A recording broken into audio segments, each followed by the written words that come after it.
우리에게 주시는 하나님의 말씀은 다니엘 1장 8절에서 9절 말씀입니다. 우리 준비하신 성경책이나 화면의 자막을 보시고 함께 읽도록 하겠습니다. 자, 다니엘은 시작. 다니엘은 뜻을 정하여 왕의 음식과 그가 마시는 포도주로 자기를 더럽히지 아니하리라 하고 자기를 더럽히지 아니하도록 환관장에게 구하니 하나님이 다니엘로 하여금 환관자에게 은혜와 긍휼을 얻게 하신지라. 아멘. 믿음을 가지고 세상을 살아가는 것은 참 쉬운 일은 아니다라는 생각이 듭니다. 하나님의 자녀라는 새로운 신분을 우리는 얻었고 하나님 나라를 소망하는 자로 우리는 살아갑니다. 그리고 또 영생을 약속받은 자라는 믿음도 있지만 그럼에도 불구하고 우리는 여전히 이 세상 속에 믿음이 없는 자들과 똑같은 삶을 살아가야 합니다. 조금 전에 우리가 함께 우리가 찬양했던 그 찬양 하나님의 은혜로 이런 찬양들을 부를 때는 참 은혜가 되지만 또 그렇게 은혜를 베푸실 하나님을 신뢰하고 살아가면서 우리가 하나님의 그러한 은혜가 참 크다라는 것을 고백하지만 세상에서 현실적인 문제를 만날 때는 정말 하나님의 은혜가 내게 충분한가라는 그런 의심이 드는 그러한 순간들도 있는 것이죠.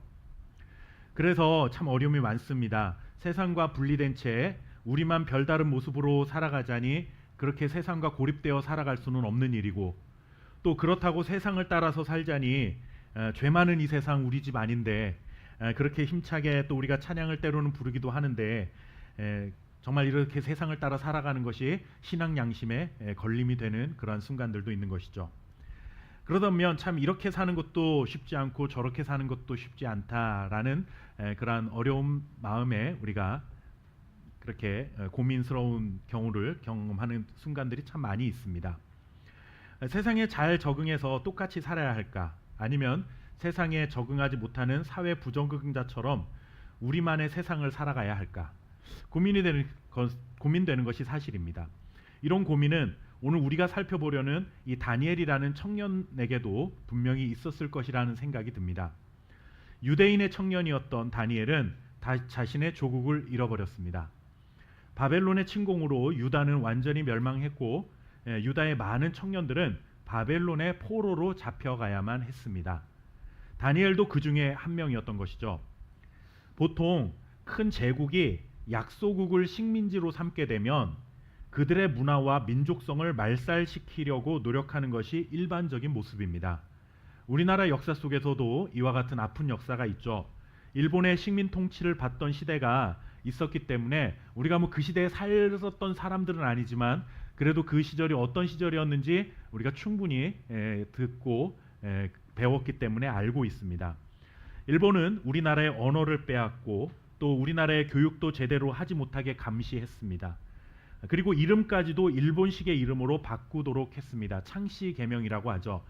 한국 사람의 이름을 갖지 못하고 일본식의 이름을 부르도록 했습니다. 조선 땅에서 조선을 완전히 지워버리고 일본을 심어놓기 위해서 그랬던 것입니다. 그런데 이 바벨론이라고 하는 제국의 정책은 조금 달랐습니다. 그들은 자신들이 잡아온 포로들을 충성스러운 바벨론의 신하로 삼기 위해서 유화 정책을 썼습니다. 힘으로 억압해가지고 너네들 말 안 들으면 이렇게 고문하고 이런 식으로 사람들을 못 살게 군 것이 아니라 그들을 위해서 아낌없이 투자를 한 겁니다. 오히려 그들이 잘 성장할 수 있도록 바벨론의 신식 문물을 경험하고 어떤 선진화된 그런 배움들을 배울 수 있도록 오히려 지원을 하면서 자신들의 일꾼으로 키워내는 이런 정책을 폈다라고 하는 것입니다. 그러다 보면 아무래도 그곳에서 바벨론의 어떤 그 문물을 배우고 그들의 도움을 받아서 공부를 하고 자신이 성장을 하게 되면 바벨론의 충성스러운 사람이 될 수밖에 없는 것이죠. 그래서 왕이 먹는 음식과 왕이 마시는 포도주를 공급하고 바벨론의 관리가 받아야 할 교육과 훈련을 무려 3년 동안이나 똑똑한 청년들을 모아놓고 그렇게 훈련을 시킨 겁니다. 그리고 유다 청년들의 전통을 완전히 제거하거나 뽑아내지 않고, 그러니까 너네들이 살아왔던 유다의 그런 것들 다 잊어버리도록 그렇게 한 것이 아니라 유다의 전통이나 관습을 따를 수 있도록 어느 정도는 허용해 주기도 했습니다. 그러니까 내가 너희들의 모든 자유를 다 빼앗은 거 아니다. 그러다 보면 사람들 마음속에 시간이 지나다 보면 어떤 생각이 들까요? 아, 이 사람들이 그렇게 나쁜 사람들은 아니구나라는 생각이 이렇게 들 수 있다라는 거죠. 어느 정도 우리에게 자유도 주고 우리한테 이렇게 우리가 배우지 못했던 것들을 배우게 해주고, 그리고 또 왕이 먹는 음식을 우리한테 제공하면서까지 우리 이렇게 인재로 키워주는 것을 보니까 이렇게 그렇게 나쁜 사람들이 아니구나라는 생각을 그렇게 심어 주었다라는 것입니다. 그렇게 유대인들의 마음을 사서 바벨론 왕을 적대자로 생각하지 않고 바벨론 왕에 대해 호의적인 생각을 갖게 해서 그 왕에게 충성을 다하게 하는 효율적인 정책을 펼쳐나간 것이 바로 바벨론의 식민 정책이었습니다. 다니엘과 세 친구도 바로 그 중에 한 명이었습니다. 그들은 바벨론의 포로의 신분으로 잡혀왔습니다. 하나님께서 선택하신 하나님의 백성이라는 신분을 가지고 있었지만 그들이 처한 현실은 사실 낯선 이방 땅에서 포로라는 신분으로 살아내는 것이 그들의 신분이었습니다. 그러니까 쉽게 표현하면 이중적인 어떤 신분을 가지고 있었던 것이죠. 태생은 유대인이지만 지금 유대의 문화 속에서 사는 것이 아니라 낯선 이방인의 포로로 살아가는 그러한 신분으로 살고 있었다라는 것입니다. 이제 그들에게 남은 과제는 무엇일까요? 그 땅에서 하나님의 백성으로 살아가는 법을 배우는 것이 그들에게 이제 유일한 과제로 남아 있는 것입니다. 곰곰이 생각해 보면 언제나 하나님의 백성의 삶은 이렇게 낯선 땅에서 살아가는 것이 아닌가라는 생각을 해봅니다. 물론 우리는 바벨론처럼 누군가의 포로로 잡혀 살지는 않습니다. 그러나 우리가 살아가는 세상이라는 무대는 여러분들 바벨론처럼 하나님을 인정하지 않으면서 각자 자신의 어느 정도의 자유를 누리고 살아가는 그런 삶을 살기 때문에 우리는 세상 속에서 하나님을 믿지 않는 자들과 살아간다라는 측면으로 본다면 우리 그리스도인들이 살아가는 세상은 언제나 낯선 이방인의 땅이다라고 표현해도 틀리지 않다라고 하는 것이죠. 성경 속에서도 그렇습니다. 가나안 땅으로 처음 오게 되었던 아브라함을 한번 생각해 보십시오. 그리고 또 애굽 땅으로 내려간 야곱의 후손들, 그리고 또 광야길을 걸어가는 이스라엘 백성들, 그리고 오늘날 세상 가운데 살아가는 우리에 이르기까지 결국 하나님의 백성의 이름으로 산다는 것은 세상과 분리되어 다른 공간 안에 우리끼리만 살아가는 것이 아니라 세상 한가운데서 살아가면서 그들과는 좀 다르게 살아가야 하는 것, 이것이 바로 우리에게 남은 주어진 숙명이고 우리가 어떻게 하면 그 속에서 그리스도인답게 살아갈 것인가 고민하는 것이 우리의 과제인 것입니다. 그렇다면 여러분들 그 속에서 우리는 어떻게 살아야 할까요? 이 쉽지 않은 질문에 대한 답을 오늘 우리는 다니엘과 세 친구의 모습을 통해서 이 답을 찾을 수가 있습니다. 세상에 살지만 세상과 다르게 살기 위한 첫걸음은 여러분들 뜻을 정하는 것입니다. 오늘 우리가 읽었던 다니엘서 1장 8절 말씀 우리가 다시 한번 좀 읽어보도록 하겠습니다. 자, 다니엘은 뜻을 정하여, 함께 읽겠습니다. 시작. 다니엘은 뜻을 정하여 왕의 음식과 그가 마시는 포도주로 자기를 더럽히지 아니하리라 하고 자기를 더럽히지 아니하도록 환관장에게 구하니. 아멘. 여러분들 여기서 보면 다니엘이 뭘 했다고요? 뜻을 정했다라고 했습니다. 우리말로 표현하면 결심했다라는 거죠. 나는 이것을 결심했어. 마음을 정했다라는 것입니다.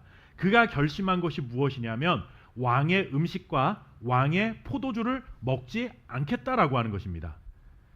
이거 우리말로 좀 비유적으로 표현하면 이런 거죠. 군대 남자들이 이제 군대에 가기 위해서 군대에 부름을 받고 훈련소에 들어갔는데 훈련소에 가면 뭐 군 생활이 다 그렇지만 훈련소는 특히나 시키는 대로 해야 됩니다. 밥 먹으라고 그러면 밥 먹어야 되고 화장실 가라고 하는 시간도 정해져 있고 훈련을 받으라고 하면 훈련을 받는 거고 쉬라고 하면 쉬어야 되는 게 군대 생활인데 여러분들 그 군대 간 친구가 나는 이거 맛없어서 못 먹겠어요. 나 이거 안 먹을래요. 나 다른 거 주세요. 저는 이런 거 평소에 먹지 않는 거니까 이런 건 빼주세요. 이런다고 해서 여러분들 누가 아 그래 너는 이거 안 먹는구나 이런 식으로 배려해주지 않는다라는 거죠. 여러분들 거기서 아무리 뜻을 정해봐야 안 돼요. 근데 다니엘이 오늘 비슷한 상황입니다. 아까 제가 처음에도 말씀드렸죠. 유대인들 청년들을 잡아와서 똑똑한 친구들을 3년 동안 왕이 먹는 음식을 제공하면서 그들을 바벨론식으로 교육을 시키는 왕의 신하로 만들기 위한 훈련소에 들어간 건데 거기서 다니엘은 뭘 거부하냐면 왕이 주는 음식과 포도주를 내가 먹지 않겠습니다라고 거부합니다. 여러분들 요즘 물가가 많이 올라서 힘들다는 소리가 나오죠. 정말 체감될 게 정말 무서울 정도로 물가가 치솟고 있습니다. 어제 갔던 식당에 그 음식값이 일주일 하루 만에 갔는데 또 올라가 있는 그런 모습 그런 거를 우리가 경험을 하는데 여러분들 정말 인플레이션이 피부로 느껴지는 것이 사실입니다. 많은 사람들이 이런 상황 속에서 힘들다고 하고 소비 지출을 줄이고 있는 그런 상황 속에 있어요. 그런데 또 다른 한편에서는요, 명품관에 줄을 서고 여름만 되면 망고 빙수 하나가 여러분들 15만 원씩 하는 그런 호텔 빙수를 먹지 못해서 줄을 서고 예약을 한다고 합니다. 그래 여러분들, 한쪽에서는 대부분의 사람들이 그 1,000원, 2,000원 그거 아끼려고 소비도 지갑을 뭐 허리띠를 졸라매고 그러는 상황 속에 있는데, 또 다른 한편에서는 그렇게 살아가는 사람들도 있는 거예요. 남들보다 좋은 것 소유하고 먹고 마시고 싶은 심리가 작용한 것이겠죠. 솔직히 우리 중에 누가 비싸고 좋은 거 준다는데 마다하겠습니까? 여러분들, 우리가 15만 원짜리 망고 빙수를 와 그런 걸 그 돈 내고 어떻게 먹어 하지만, 막말로 누가 사준다고 그러면 아 나 못 먹어요. 그러실 분이 누가 계세요? 그래 이참에 한번 먹어봐야 되겠다. 그러고 다 우리 가잖아요. 우리 다 누구나 비싸고 좋은 거 준다는 거 마다하는 사람은 없습니다. 그런데 여러분, 세상을 제패한 이 대바벨론 제국의 왕이 하사한 음식과 포도주라면 얼마나 좋은 것이겠습니까? 당시 세상에서는 가장 좋은 음식과 극상품의 포도주였을 것이 분명합니다. 인간적으로도 보면 이건 거부하기 쉽지 않은 음식인 거예요. 그 음식의 진로도 봐도 그 거부하기 쉽지 않지만 이건 왕이 준 거잖아요. 대통령이 바뀌면 우리나라도 그렇지만 대통령 이름이 새겨져 있는 시계를 기념품으로 만들어서 이렇게 선물로 주는 그런 관행이 있습니다. 그것을 뭐 만들어야 되냐 말아야 되냐 이번 대통령이 들어서면서도 약간의 뭐 잡음이 있기도 했지만, 이번에는 효율적으로 그 요즘 여러분들 그 젊은 사람들이 많이 차고 다니는 스마트워치라고 있죠. 예, 거기다가 다운 받아서 쓸 수 있도록 이제 만들어 보겠다라는 그런 것도 발표를 하는데, 사람들이 그걸 갖고 싶어하는 이유가 뭐겠습니까? 뭐 그게 뭐 대단한 뭐 어떤 기능이 있어서가 아니라 그냥 우리나라 역대 대통령 중에 한 명인 사람이 기념으로 만들었던, 취임 기념으로 만들었던 것을 내가 소장하고 있다라는 것 자체가 여러분들 나에게는 어떤 그 후손들에게 자랑스러워할 만한 일이 되는 거죠. 그런 것처럼 왕이 뭔가를 나에게 준다라는 것은 사실상 거부하기 쉽지 않은 겁니다. 명예적으로도 그런 것이, 명예가 있는 것이죠. 그런데 여러분들, 다니엘은 포로의 신분이면서 뭐가 잘났다고 왕이 주는 거 먹지 않고 마시지 않겠다라고 그 자리에서 결심을 하는 것, 이거 참 이상한 일 아닙니까? 다니엘이 이런 결심을 한 이유는 매우 간단합니다. 뭐라고 밝히냐면 자기를 더럽히지 않기 위해서 나는 그것을 거부하겠습니다라고 말합니다. 이 말씀에 여러분들 많은 성경학자들은 여러 가지 해석을 합니다. 자기를 더럽히지 않는다는 게 무슨 의미입니까? 당시 음식들은 대부분 먼저 우상들에게 바쳐졌던 음식이었고, 그래서 다니엘은 그런 제의적인 이유 때문에 거부한 것이다 라고 해석하는 사람들이 있습니다. 그러니까 우상에게 바쳐졌던 음식이었기 때문에 나는 그것을 먹지 않겠다 라고, 그래서 나는 그걸로 나를 더럽히지 않겠다라고 해석을 하는 것이죠. 그리고 또 어떤 사람들은 율법에 따라 보면, 율법에 의하면 정결한 음식과 부정한 음식이 나누어져 있습니다. 여러분들 그 신명기나 레위기 말씀 같은 데 읽어보면 뭐는 먹지 말고 뭐는 먹었고 이제 하나님이 많이 정해 놓으셨잖아요. 그래서 먹어도 되는 건 정결한 거고 먹지 못할 것은 부정한 것이라고 했는데, 그렇게 율법에 따라 정한 것과 부정한 것을 나눠놨는데 아마 왕이 준 것은 그 부정한 음식이었기 때문에 다니엘이 거부한 것이다 라고 말하는 사람들도 있습니다. 근데 사실 제사와 관련된 음식이고 율법에 부정한 음식이라고 한 것이기 때문에 거부한 것으로 볼 수도 있어요. 그런데 사실 생각해보면 여러분들, 바벨론은 하나님의 말씀이 지배하지 않는 땅이었기 때문에 모든 대부분의 음식들이 왕이 주는 음식만 그런 게 아니라 우리가 사 먹는 음식들도 아마 대부분은 제사에 바쳐졌던, 우상에게 바쳐졌던 음식들이 판매가 되는 경우가, 그런 거래가 되는 경우가 대부분이었을 것입니다. 그렇게 본다면 바벨론에서는 어쩔 수 없이 우상에게 드려졌던 제물로 드려졌던 음식을 먹을 수밖에 없는 상황이었어요. 그렇다면 특별히 그것 때문에 다니엘이 거부한 것은 아닐 것이다. 그리고 또 바벨론은 하나님의 말씀대로 살아가는 사람들이 아니니까 부정한 것 정한 것 상관없이 막 팔겠죠. 여러분들 인도나 이런 네팔 같은 힌두교 나라에 가면 소고기를 먹지 못합니다. 그런데 그 소고기를 판매하는 곳이 없죠. 물론 뭐 이제 버팔로라는 소를 외국인들을 위해서 파는 곳이 있긴 하지만 그런 뭐 특수적인 경우고, 일반적으로 소를 파는 곳이 없습니다. 근데 우리나라는 여기저기서 소고기를 다 팔잖아요. 그러니까 힌두교 사람들이 와서 우리나라에 보면은 이 먹지 못할 음식을 이렇게 판다라는 게 놀라울 일인 거죠. 그러나 우리나라에서 만약에 소고기만 판다 그러면 여기서 살기 위해서는 그것을 또 먹어야 되는 것처럼, 아무리 율법에 부정한 것이라 할지라도 바벨론에서 그런 사는 동안에는 하루 이틀도 아니고 몇 년을 살고 몇십 년을 살아야 될지 모르는 상황 속에서는 율법에 부정한 것이라 할지라도 먹을 수밖에 없는 상황이 분명히 있었을 겁니다. 그렇게 본다면 왕의 음식과 포도주를 그가 거부한 것은 어떤 율법에 따라서라기보다는, 또 제사적인 의미가 있다기보다는 아마 또 다른 의도가 그 다니엘에게는 있었을 것이다 예측해 볼 수가 있는 것이죠. 우리가 그와 같은 성경의 그 해석을 할 수 있는 이유는 뭐냐면, 이 바벨론의 왕이 이들에게 먹일 음식을 정했다라는 것이 바벨론이 이들에게 먹일 음식을 정해 주었다라는 강조되는 표현이 나옵니다.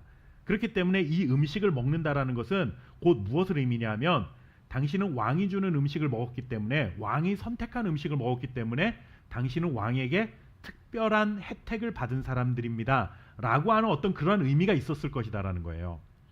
나아가 왕과 함께 먹는 자라는 의미도 담겨 있습니다. 왕과 식사 자리를 함께 할 수 있는 당신은 그런 특혜를 얻은 사람입니다 라고 하는 그런 뜻이죠. 여러분들, 왕과 함께 먹는다, 왕의 음식을 먹는다는 것은 곧 왕과의 친분을 과시하는 특혜가 되기도 하고, 동시에 그 자리에 앉았다라는 건 누구와 같은 편이 되겠다는 겁니까? 왕과 같은 편이 되겠다라는 의미가 담겨 있는 것이죠. 다니엘이 음식과 포도주를 거부한 것은 바벨론의 모든 음식을 다 거부한 게 아닙니다. 자신에게 제공된 음식은 바벨론 왕이 특별히 정해서 준 것이기 때문에 거부한 것입니다. 내가 왕의 편이 되지 않겠다라고 하는 것이죠. 당신이 원하는 그런 사람 되지 않겠다라는 겁니다. 다니엘은 왕이 하사한 최상품의 음식과 포도주는 거부하고 오히려 뭐만 먹겠다고 하냐면 채식과 물만 먹겠습니다라고 합니다. 이것은 기본적인 생존만을 보장하는 음식만 섭취하겠다라는 거죠. 왕의 음식과 포도주를 거부한 것은 왕실의 풍성함과 사치스러움, 그리고 왕실에서 주는 그런 풍요로움에 내가 도취되어서 취하지 않겠습니다. 세상이 주는 그런 풍요로움 속에, 즐거움 속에 나는 동참하지 않겠습니다라는 그 마음의 뜻을 정했다라고 하는 것입니다. 당시 바벨론은 세상을 제패한 대국 중의 대국이었습니다. 마음먹은 것은 뭐든지 할 수 있는 힘과 능력을 가졌고, 세상 모든 것을 소유한 풍요의 상징이 바로 곧 바벨론이었습니다. 다른 사람들도 그런 힘과 풍요를 부러워했겠죠. 나도 한 번만 그런 풍요로운 세상 속에서 좀 살아봤으면 좋겠다. 나도 그런 좀 즐거움을 누리고 살아가면 좋겠다라고 하는 생각, 살다 보면 우리도 다 할 수 있는 생각 아니겠습니까? 이렇게 모든 사람들의 부러움을 살 만한 일이 다니엘에게 일어난 겁니다. 포로의 신분이었지만 그에게는 세상이 주는 안락함과 풍요로움이 보장되었던 그러한 현실이 그 앞에 또 놓여진 것이죠. 우리말로 표현하면 호박이 넝쿨째 굴러 들어온 격인데, 다니엘은 그 굴러 들어온 호박을 걷어찬 겁니다. 세상 모두가 동경하는 세상의 풍성함에 그가 그냥 안주하고 살 수 있었지만, 그는 단호하게 그것을 거부한 것입니다. 바벨론 포로로 잡혀와서 살게 된 것, 바벨론의 관리로 양성되는 것을 피할 수는 없습니다. 다니엘이 내가 왕의 편이 되지 않겠습니다라고 한 것은 왕이 맡겨주는 임무를 수행하지 않겠습니다라는 의미는 아닙니다. 그는 왕의 신하로서 충실하게 임무는 감당합니다. 단, 당신을 내가 주인으로 모시진 않겠습니다. 당신이 이 세상의 왕인 것처럼, 온 세상을 다스리는 자인 것처럼 그렇게 살아가지만 나는 당신의 다스림을 받는 자가 아닙니다라는 것을 거부한 것입니다. 그것을 거부한 것이죠. 이것은 여러분들 단순히 청렴결백하게 살겠다라는 의미가 아닙니다. 깨끗하게 살겠습니다 이런 뜻이 아니라, 내가 이방 땅에 살지만 음식과 포도주로 대표되는 그 바벨론식의 삶의 방식에는 동조하지 않겠습니다 라고 하는 것입니다.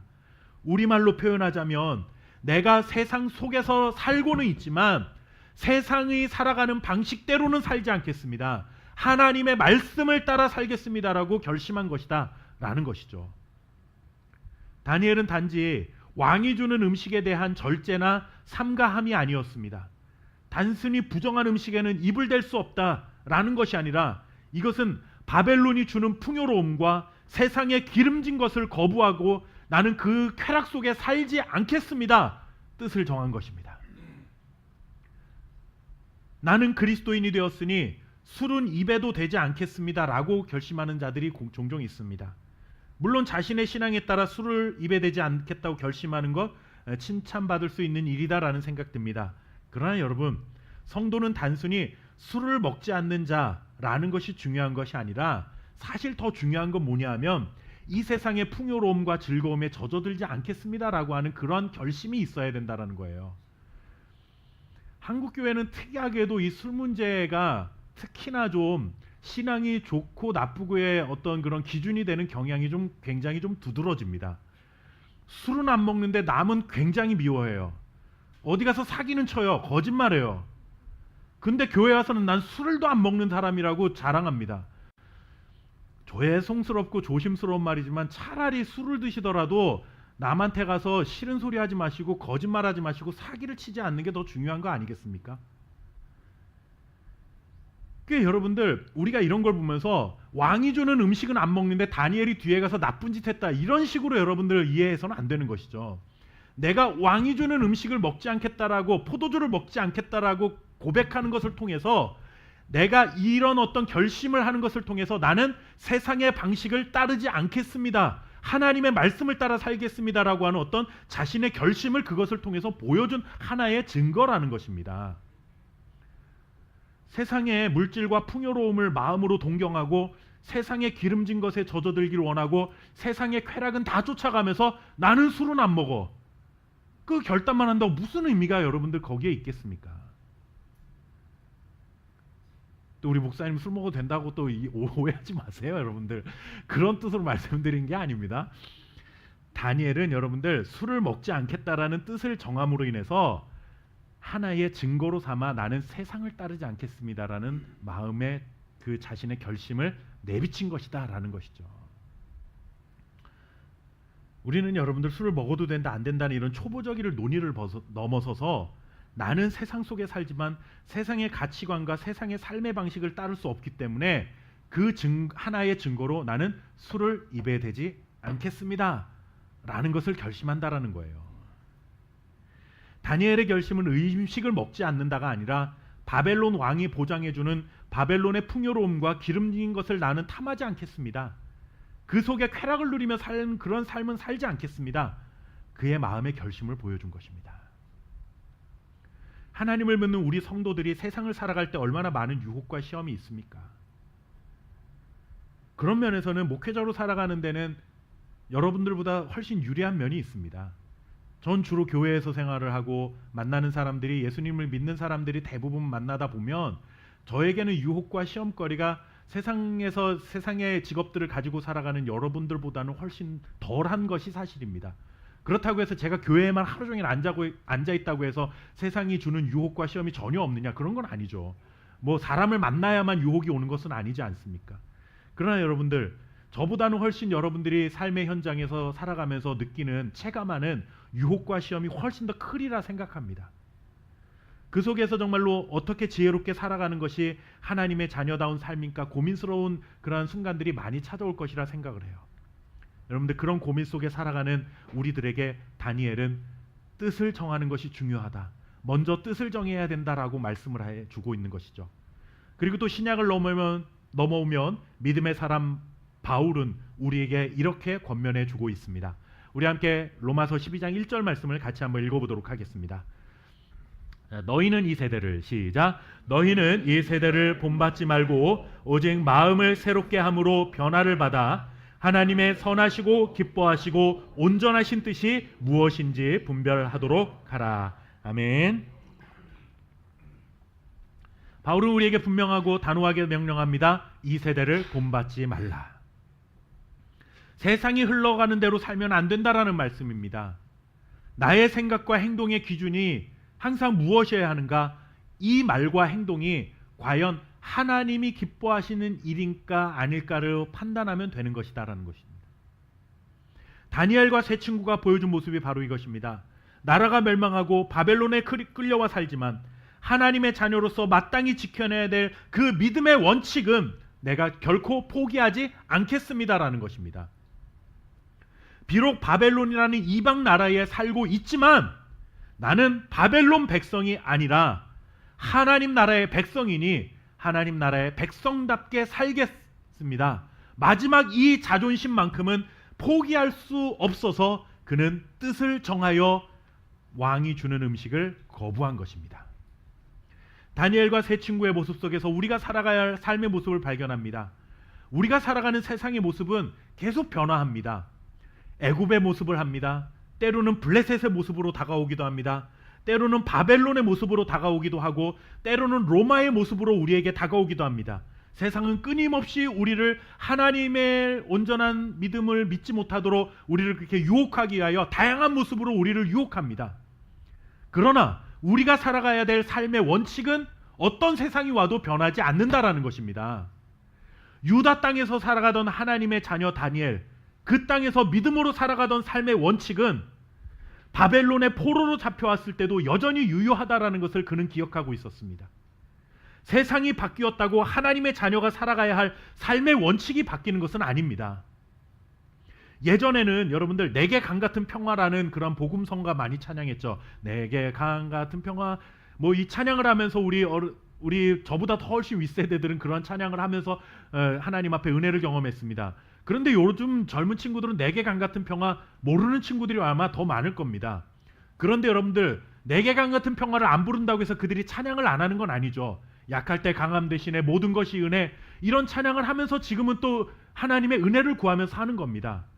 찬양하는 곡은 바뀌지만 하나님을 찬양하며 은혜를 누리고 살아가는 삶의 원칙에는 변함이 없다라는 겁니다. 일제 치하에서도 우리 조상들은 믿음으로 살았고 군사정권 시절에도 믿음으로 사는 것이고 문민정부가 들어서도 믿음으로 살아야 되고 4차 혁명, 5차 혁명, 그 어떤 세상이 와도 성도는 오직 하나님을 믿는 믿음으로 사는 이 원칙에는 변함이 없다라는 사실을 우리는 반드시 기억해야 하는 것입니다. 어떤 현실, 어떤 상황 속에서도 하나님의 자녀라는 세상의 삶의 방식을 따르지 않고 세상이 주는 풍요로움을 거부하겠다라고 하는 그 뜻을 정하고 사는 것이 우리에게는 중요한 것입니다. 이런 세상이 오면 어떻게 하나 걱정하지 마십시오. 저런 세상이 오면 어떡하나 걱정하지 마십시오. 그렇게 걱정하던 세상이 잘 안 올 뿐만 아니라 사실 온다 하더라도 우리는 그 세상 안에서 하나님의 말씀을 굳게 붙잡고 믿음의 선한 싸움을 싸우며 살아가겠습니다. 뜻을 정하고 믿음 안에 주님의 은혜로 살아가는 것이 우리의 삶의 원칙이라는 것에는 변함이 없는 것입니다. 바벨론이라는 대제국의 뜻을 정한 사람은 몇 사람이었습니까? 다니엘과 친구들 딱 4사람이었습니다. 우린 그렇게 보죠. 야, 겨우 4사람이 그 속에서 그렇게 해봐야 뭐가 어떤 일이 일어나겠어.